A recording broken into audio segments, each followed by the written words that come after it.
convention. So hindi mo aaminin na ikaw ay nanalo kahit na ito ay nasa record na ng Okada? Hindi ka aamin ito? Your Honor, hindi po talaga. Hindi po talaga. Hindi po totoo yan, Your Honor. Mr. Chair, can we just cite this individual Hernandez in contempt, Mr. Chair? Kasi malinaw pa sa sikat ng araw, nagsisinungaling na, may dokumento ka ba? Pwede mo magsinungaling ang LTO? Ikaw ay nagsisinungaling. Wag mong pilitin. Talagang hindi na. Sinasabi na nga namin ni Senator Jinggoy kay Chairman i-contempt ka na para wala pang tao yung kulungan namin sa ilalim. Your Honor, nagsasabi po ako ng totoo. Nandito po ako para makipag-cooperate po. Kung gusto mo makipag-cooperate, aminin mo na lang sapagkat ito yung sulat ng Okada sa akin mismo, dated September 5, 2025. Ako na nga ang nagbibigay sa iyo ng tsansa na sana umamin ka na sa kabila ng sinasabi ng makasama ko na pwede ka na namin i-contempt ngayon. Sinabi mo hindi ka nagpupunta sa Okada, di ba? Ang sabi ko po, napunta po ako sa Okada nung, ang huli ko po alala is yung parang May po. Naglalaro ka doon? Was there an instance na naglaro ka doon? Ang alam ko po. No, answer me directly, please. Yes po. Oh. Yes, Your Honor. The documents that are in possession with Senator Marcoleta, these documents don't lie. Your Honor, pwede po ba akong ano?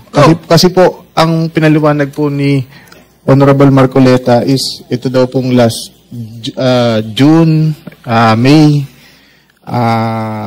April is nandun po ako. Wala po ako doon. Hindi po ako napunta doon, Your Honor. Pero naglalaro ka doon. Doesn't matter.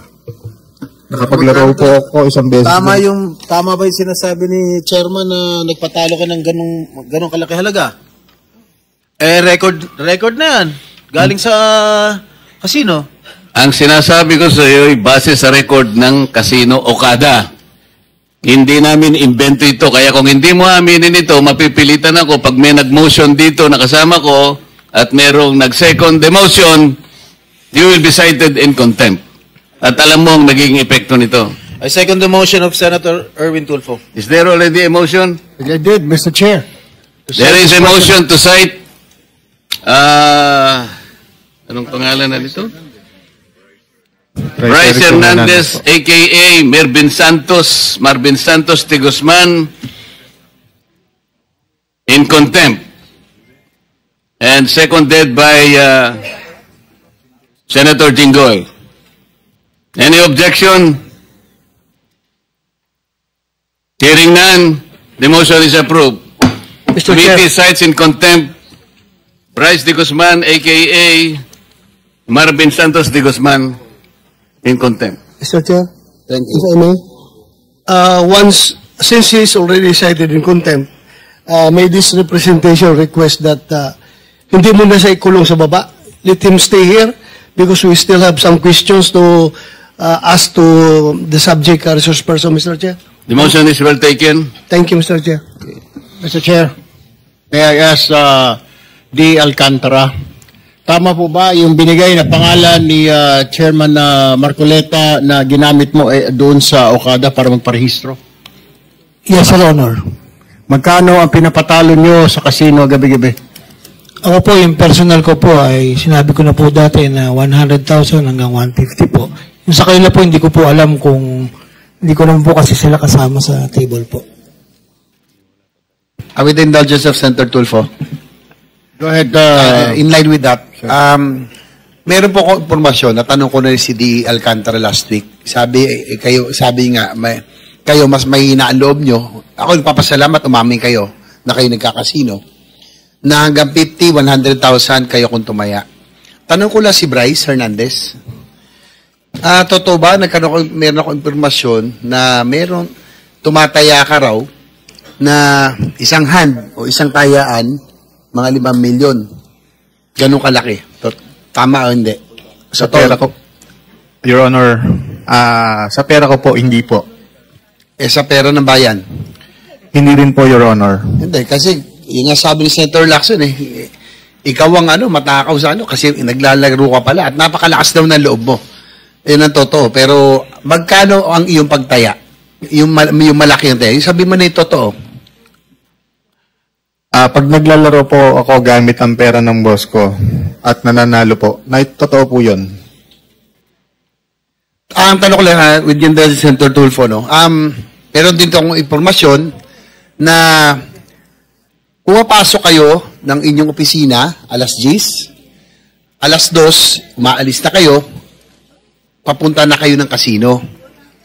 Hindi naman daw sila, Mr. Chair, hindi naman daw sila buong linggo. Weekdays lang sila nagkakasino. 10 a.m. to 2 p.m., nasa DTWH, 2 p.m. pataas, nagkakasino kayo. Tama ba o hindi? Your Honor, ang time po na napupunta lang ako ng casino is pag sinasama po ako ng boss, which is pagkatapos naman po ng office hours. Kagaya po ng sabi niya. Pero ang sabi ni Engineer Alcantara, minsan nagkakasama kayo, pero magkaiwalay kayo ng table ng nilalaroan. Minsan po magkahiwalay, minsan po nagkakasama rin po minsan, Your Honor. Pero ikaw ay pupunta ron na ikaw lang o talagang inaantay mo lang ang boss mo? Hindi po nangyari na pumunta ako doon ng ako lang. So parang yung opisina ninyo, DPW sa Bulacan, 10 a.m. to 2 p.m., yung 2 p.m. pataas, ang inyo pong opisina sa casino na. Tama? Your Honor, kagaya po ng nasabi ko kanina, at nasabi rin po ng boss ko, after office hours po kami napupunta doon. Pero yung totoo 2 p.m. pataas eh. Doon daw, yun ang impormasyon na karating sa amin. At meron ding record ang Okada, ang Solar North, dahil malapit sa Bulacan. Gamit yung inyong mga alias, no? Pinakita na kanina. Ikaw, si D.E. Alcantara, at si JP Mendoza. Ito, si JP Mendoza, give away pa, PJ, binaliktad nyo pa yung pangalan mo. PJ Asuncion, kayong tatlo, at iba pa. Tama? Regular kayo nagkakasino? Basta po inaya kami ng boss ko, sasama po kami. Gaano ka-regular yon yung pag-aaya? Ang aya po ng boss ko, tama po. Sino yung boss mo? Palagi mo sinasabi yung boss. Pasensya na po kayo, Your Honor. Ang inaaya po kami ni D. Henry Alcantara, tama po, 2 to 3 times, pero a week po. Sige, Senator Tulfo, pagtapos mo ako po kung naka-next. Yes. Tapos ito. Magkano yung pinapatalo mo nga? Ano sinasabi ito? 15 million, 14 million, pag nanalo ka, 7 million. Totoo ba yun? Tama. Sabi ng Okada. Your Honor, Pwede ka na magsinungaling. Na-contempt ka naman. Lalaga ka mamaya sa kulungan. Your Honor, sa totoo, wala po akong kung magkano yung natalo. Kasi basta yung pera po ng boss ko na pinapalaro sa akin, na pagka nanalo po ng malaki, binabalatuhan niya po ko. Yung sinusugal ninyo galing doon sa mga kontraktor, tama? Wala po akong knowledge dyan, Your Honor. Ang alam ko lang po, may perang dala si boss na nakabag, yun lang po. Wala, hindi ko po alam kung sino nagbigay sa kanya, kung saan po galing, wala po akong idea doon, Your Honor. Okay, ganito po. Naipangako ko sa ating secretary ng DBM na i-release natin siya ng 1 o'clock, kaya sayang naman po. Pwede bang sa kanya muna natin ituon ang mga pagtatanong natin kasi talagang nangako po tayo na 1 o'clock, kailangan pong makalis siya. Busy po ang ating DBM Secretary, kung papayag po kayong lahat.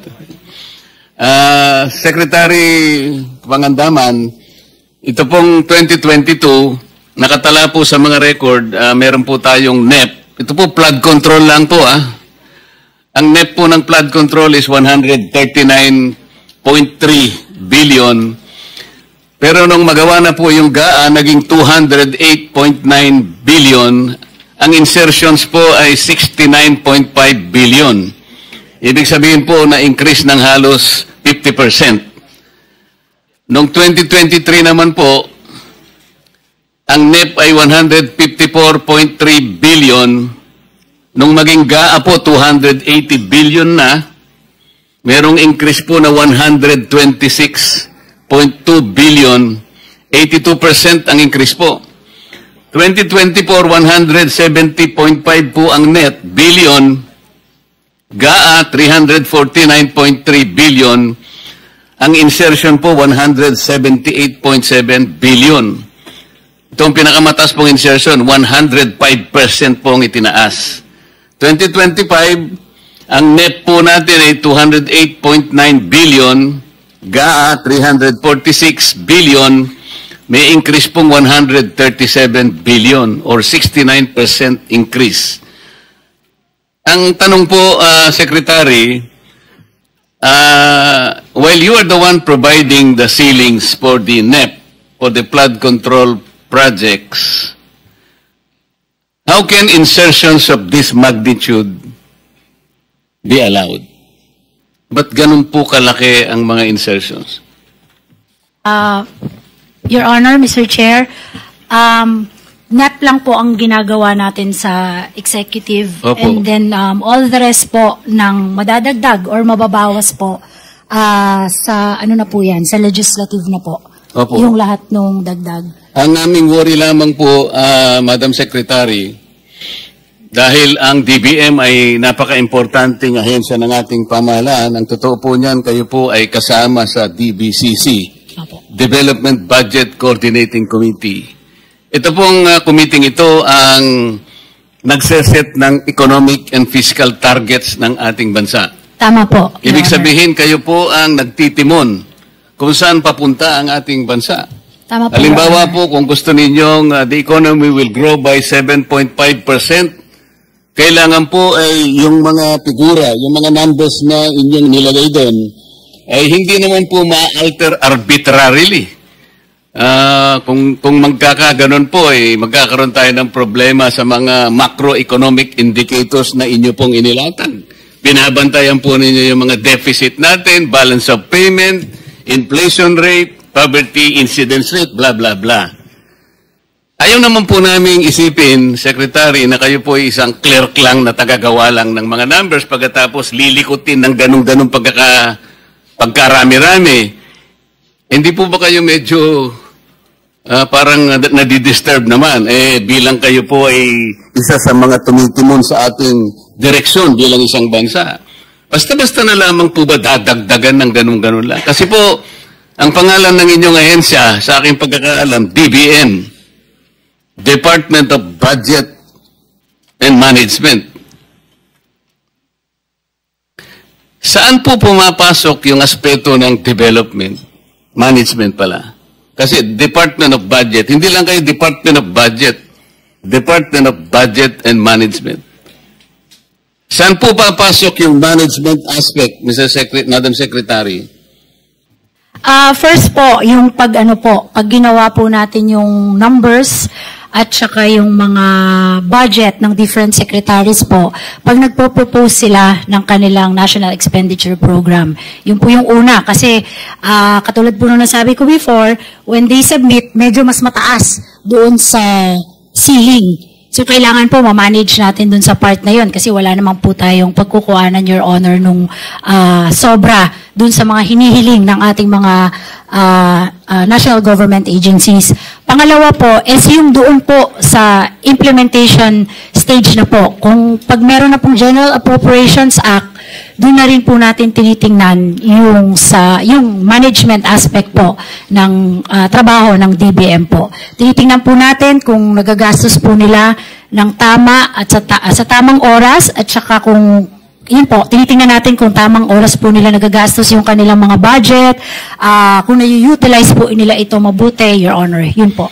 Yun nga po, doon sa punto po kasi ng management, ang tinatanong po namin, kung ganito po kalaki ang pag-a-alter na dadagdagan ng insertions, kayo po talaga ang nag-a-allocate ng resources. Ang resources po ng ating bansa hindi po limitless eh. Yes po. Kaya kailangan po natin talagang ilagay doon sa talagang dapat nakalagyan para magamit natin at yung directions po na minimithi ninyo bilang kayo po economic cluster, talagang matugunan natin. Kung ganito po karami, halimbawa po sa flood control po na ilagay yung mga insertions na ito. Ang flood control projects naman po ay ito po ay consumption driven. Wala pong equivalent production ito eh. So paano po niya mapapanatili yung economic forecast natin na kailangan ganito? Yun po yung gusto naming malaman eh. Po.